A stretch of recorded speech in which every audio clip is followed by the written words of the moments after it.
Hey, I got something to show you. Come here. I want to show you something. So you probably know, if you've been watching my channel, that I've had a terrible run with the Pan America, and it is, I don't even want to talk about it. So this is kind of a bike reveal video, but if you're tuning in because you clicked on the clickbait, don't worry, it ain't bait. You're gonna get it. Something I was told before about that as well. One of my viewers sent me this cup because I always say that. I give you my new bike.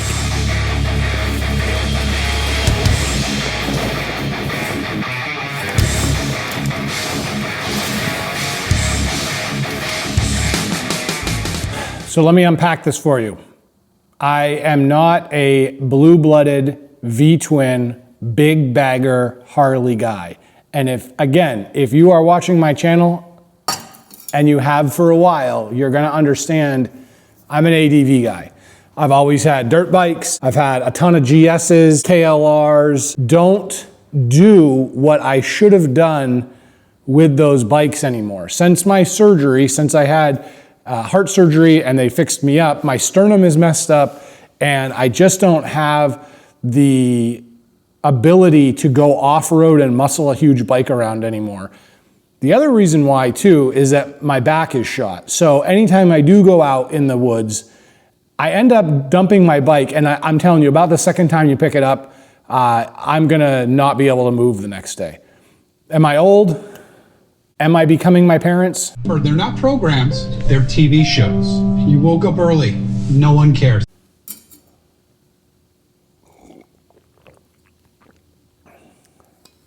I still wanted chaos with just a touch less rocks. So I wanted something that was fun, but not sport bike crunched over and I can ride 20 minutes fun, but also not I'm going off road and tearing myself up. So the GS is a great example of a bike that will do what I want it to do. I was hoping the Pan America was going to be there because that's even less off-road friendly. But with the issues that I had, I couldn't do it. Now here's what happened. If you were watching a few videos back, you probably noticed that I had my Pan America in the shop again, and it was there for an extended period of time. So they actually gave me a loaner. And what they gave me was a 2024 Street Glide Ultra. Now I've demoed these bikes at the rider events and again on the channel. Shameless plugs left and right here, folks. And I really like them, but they're heavy, they're a little underpowered, and it just seems too grandpa. However, I have a friend that works at the Harley dealerships, and he gave me some suggestions to get over my grandpa thing. Oh, and by the way, he's this same guy that gave me the bad advice about buying the Pan America. I will find you, and I will. So since that, hold on.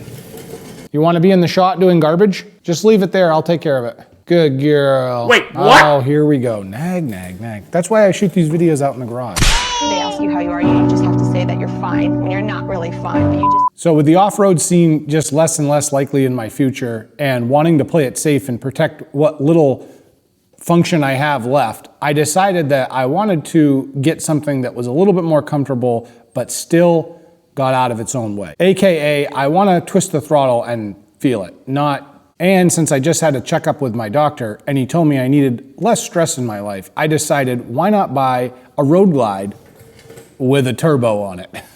So the plan was simple for me. I was looking for a Road Glide with the M8 engine because they're essentially bulletproof. I did not want to buy a brand new bike and deal with problems and having to fight for warranty and also taking a huge hit on depreciation. So I looked around and I found a bike on Facebook Marketplace. It was my intention to buy the bike and work on it over the winter time, adding a turbo or a supercharger and all types of cool things to it. And after my Pan America saga and doing the Ultra demo, I kind of saw that foundation platform and thought, it's pretty awesome. Cruise control, big boy torque, you can literally run down 300 miles and get off the bike and really not feel anything. So to me, I was like, this is it. I also like to go moto camping and I'm not gonna give that up. So I needed something that could take some luggage. And I wanted the pull on the highway that felt like I had exercised. I wanted something that wasn't grandpa, but it wasn't crotch rocket.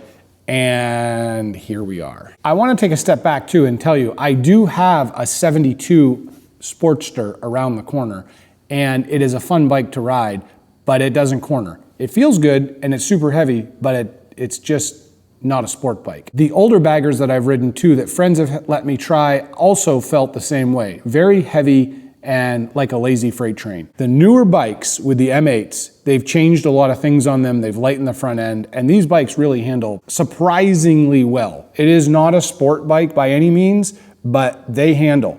And when you do some things to the suspension, they handle a lot better. Let me show you around.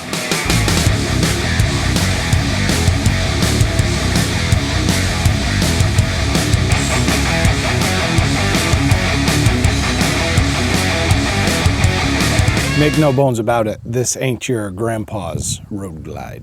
So I was just gonna buy a regular M8, like I said, but I found one already with the turbo on it, and it's a 50% discount if somebody's already done it. And this guy took it to the dealer and had the dyno done and everything. So like, come on guy, let's go. Coming from a non-V-twin guy, I'll tell you a few things that really stick out to me on buying this bike. First off, they do handle good if you fix the suspension. They have a ton of power with some work. And honestly, being able to turn the radio on and listen and just crack it open and smile is amazing. We did the Kraus T-bar riser setup with an 8-inch up and a 2-inch back, and went with the Flymoto bars on it. I'll tell you the reason why I did this is because, again, I like my hands up, but I don't like the meat hooks way above. So this actually is just about level with the top of the fairing, which is very comfortable when riding. There's also an upgraded seat on it, which obviously provides a nice boost of comfort. With these bars too, we went with a custom relocation gauge kit because you can't see the gauges when they're down low. And I actually just left the pods there. I haven't decided what I want to do with them yet. I'm going to throw links to all of this in the description if you're interested for doing it for your bike. This was a very cost-effective solution, and it is carbon fiber. We did the Flow floorboards with the cleats. Obviously, people do these things for looks, but I'm going to tell you the reason why I did it. Because with the turbo, you do have to space it off a little bit. And because of that, you want something that your feet are going to actually dig into so you don't lose it on the road. I know you're asking yourself, how does this thing sound? Don't worry, I'm going to show you.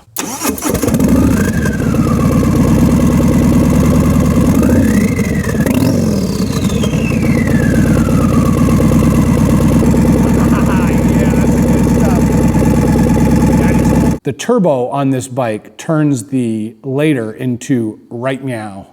So my first ride impressions on this bike, the throttle feels like flipping a circuit breaker. The sound, somewhere between a jet turbine spooling up and a fire truck. The wind protection on this bike is amazing. I actually have no helmet buffeting, and I can feel myself thinking at highway speeds. The fuel range on this bike depends if you're driving like a citizen or a chimpanzee on meth. The wife test, surprisingly, she actually likes this bike better than the adventure bikes for two-up riding. In fact, we did 3 hours yesterday on it. Can you believe it? I can't believe it. As far as Harley-Davidson's V-twin style, if you're from the adventure market like GS or even the Pan America, you'll notice that you're very limited to a few companies on aftermarket tune-up and accessory parts. On these bikes, there is literally 50 different companies out there making parts. So not only are the parts cheaper, but you have a wide variety to choose from. And if the prescription doesn't work, just increase the dosage. That's what I was told. A few things about this bike, because you're probably wondering, why on earth would you put a turbo setup on a bike? And I'm just gonna tell you this right now. God created tools and garages for fixing things. Now, if you let this bike warm up and you don't act like a complete animal, it is perfectly reliable. And I have, so far since I've had this bike, already put 3,000 miles on it. And I gotta tell you, every time you spool a turbo up, the smile comes out, and I have had no issues. It runs awesome. And as a firefighter, I respect fire. That's why I strapped a little mini combustion chamber to the side of the bike as well. And as far as the turbo goes, there is a little delay on the spooling, but you go from to holy moly, what is happening in about 2 seconds. I guess I would wrap up this video by saying the Pan America disaster was very dark, and I don't even like thinking about, hold on, I gotta. I know it's 8 in the morning. I don't even like thinking about the whole drama that went through that, but there is a silver lining to it. I got the loaner.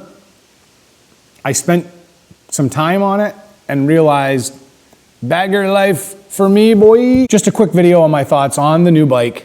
I'd love to hear yours. Please give me some in the comments and let me know your thoughts. Trask Turbo 21 Road Glide Special.